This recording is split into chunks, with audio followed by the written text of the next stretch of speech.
Imagine, centuries ago, in the vast, ancient lands of India, a prince named Siddhartha Gautama was born into a world of luxury and grandeur, but amidst the glittering jewels, the fine silks, and the endless feasts, he felt something was missing. An emptiness that all the wealth in the world could not fill. He was a young man, restless and curious, haunted by questions that no one dared to ask. Who am I? Why do people suffer? And what lies beyond the fleeting pleasures of this life? Today, we follow the path of Siddhartha, who would dare to seek answers under the shade of a legendary tree, the Bodhi tree. As Siddhartha grew, his curiosity became an unquenchable fire. He saw suffering everywhere, aging, sickness, and death. These were things his palace walls had kept hidden, but now they invaded his mind, whispering secrets about the world he did not yet understand. It was one fateful night that he made a decision that would change the world forever. In the silence of midnight, he left the palace, shedding his royal robes, leaving behind his family and his kingdom. Siddhartha stepped into the darkness, driven by a relentless desire to find the truth about life itself. His journey had begun.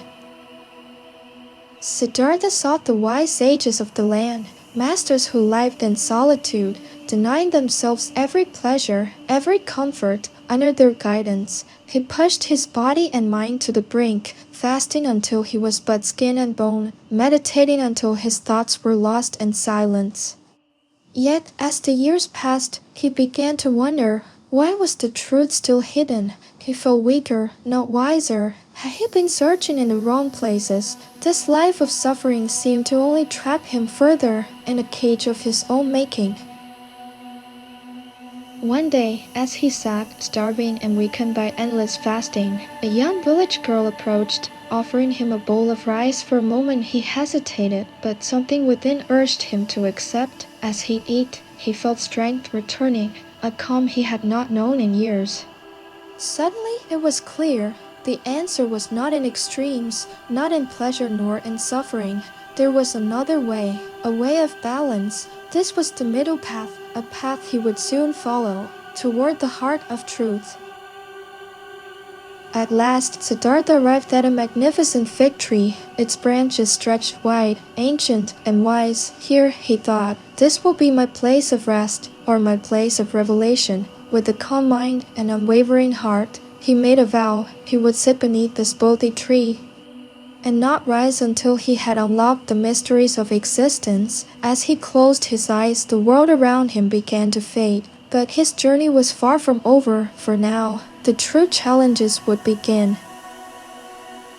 As night fell, a dark presence stirred. Mara, the ancient demon of desire and distraction, said Siddhartha's resolve. Furious, Mara unleashed an army of terrifying creatures, their eyes burning with malice, their forms twisting and monstrous. They circled Siddhartha, filling the air with sounds of thunder and screams. Yet Siddhartha sat still, unflinching. He knew the truth. Fear was only an illusion. The storm raged around him, but he remained as calm as the roots of the Bodhi tree, grounded and unbreakable. Mara's creatures grew more violent, their claws lashing at the air, their fangs dripping with darkness. But Siddhartha remained untouched, unmoved. With each breath, he watched his fear as if it were a stranger. He observed it, let it rise, and let it pass.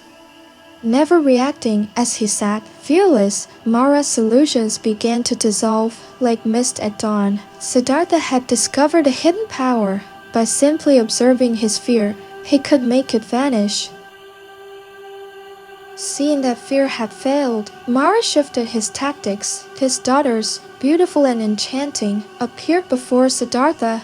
Their voices soft, their movements graceful. They whispered promises of pleasure, of love, of comfort. Surely, he could give up his quest for a life of ease.